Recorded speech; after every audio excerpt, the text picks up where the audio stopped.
Hi guys, welcome to Marcus Loves Movies. My name is Marcus Lee and welcome to my movie review of The Forgiven, a new movie that is written and directed by John Michael McDonough and it stars Ralph Fiennes, Jessica Chastain and Matt Smith. The plot outline is as follows.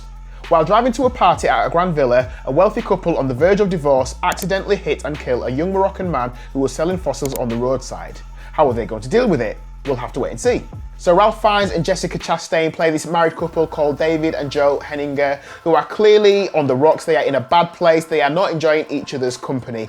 David is also a really unlikable guy. He drinks all the time. He's referred to as a highly functioning alcoholic. And for that reason, he's drunk when he's driving this car on the way to this party in the Moroccan desert in the middle of the night. And he hits this young Moroccan man called Driss and he kills him instantly. It's a horrific incident. The way that Joe, the wife, wants to deal with it, she's shocked. She wants to call the police. She's like, this is terrible what we've done. David, on the other hand, is the type of person who makes excuses for everything. So Driss is in the middle of the road. Well, he's a poor person. He's a beggar. He shouldn't have been there. He's this kind of person. So from the very beginning, 10 minutes in, we know that David is a horrible guy. He's not a nice guy, and it's going to be hard to support him if this is our main character. Everything about him is dislikable. Everything about him is off. Every time he opens his mouth, it's another time that he says something that makes me think, David, I dislike you even more. There's a point early on in the film where someone's talking about the royal family, and David says, oh, I quite like royalty. Prince Andrew and Mohammed bin Salman are two of my favourite people. And I mean, of all the royals in the world, you know, those are the two people that you be thinking, yeah, these are the worst royals to like. It's almost like the writer has tried to make him as dislikable as possible, but almost making it a little bit too on the nose. We dislike him, we get it, he's not a nice guy, but it's like they've over-egged it a little bit. So as the film plays out and there's a situation where David meets the father of Driss, the young boy that he's killed, and we're going to see that play out. This is no major spoiler because it's all in the trailer. You almost want something bad to happen to this character, David. You're supposed to be on his side and you're hoping everything is going to be all right, but you're almost, there's part of you wanted something bad to happen to this guy. The film also looks at the lives of the wealthy Westerners who have placed themselves in this world temporarily versus those in the Moroccan desert who don't have very much. So this party at this Moroccan villa is hosted by Matt Smith's character and his partner, and his guests are wealthy individuals, all his friends from around the world. So you've got a filmmaker who's turned up, who's doing research for a project. You've got this photographer who is always trying to capture something amazing but spends her nights doing cocaine. You've also got a wealthy guy, a much older guy who's turning up with a bunch of young women who are always dancing around him. I think one of them is his girlfriend and she's clearly there for love, not money. Yeah, right. And then you've also got the staff who work at this villa. You've also got people who are treated like servants, people who are treated like less thans. It's not like everyone is really polite to the staff around them. They treat them like they are, you know, dirt on the bottom of your shoe. They are not nice to the people around them. It's that classic thing where a wealthy person is sat there eating a meal and the staff are just stood there like butlers waiting for the person to tell them, you know, go get me some salt, go get me this, go get me that. It's just this wealth versus servanthood. It's not a nice thing to see, and it's not a nice thing to see in the modern world either, but apparently it still exists. In terms of the themes of this film, in terms of the questions that it brings up, I suppose it makes you think, are some people unforgivable? Like the title, The Forgiven. Are some people unforgivable? Are some people irredeemable?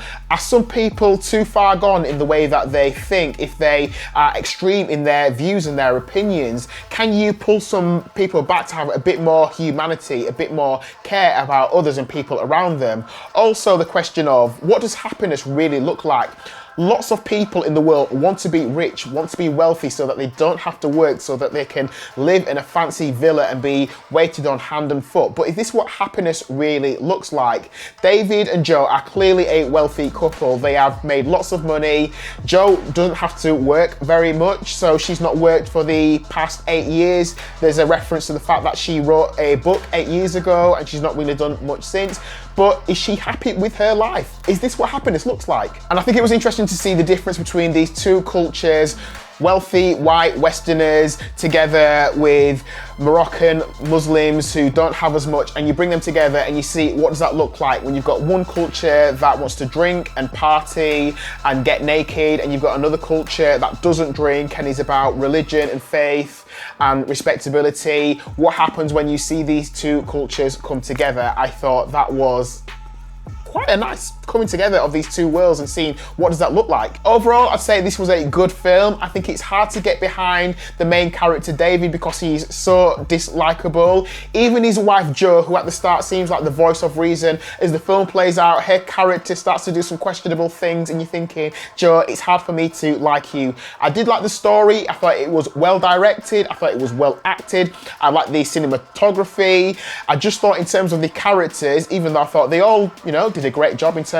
of the acting performances, it was hard to really like anybody on screen. So you struggle to connect with the characters on screen. You struggle to put yourselves in the shoes of the characters. So therefore, instead of engaging with the characters, you just feel like you're watching people on screen that you struggle to engage with. However, I thought the film was really good, enjoyable, not one of the best of the year, but decent. Definitely a good film and worth a watch. So my official Marcus Loves Movies rating for The Forgiven is, mini drumroll, 3.5 stars. I also really like the credits for the film. Watch it from the start and you'll see what I mean. I won't say anything, but I really like the credits.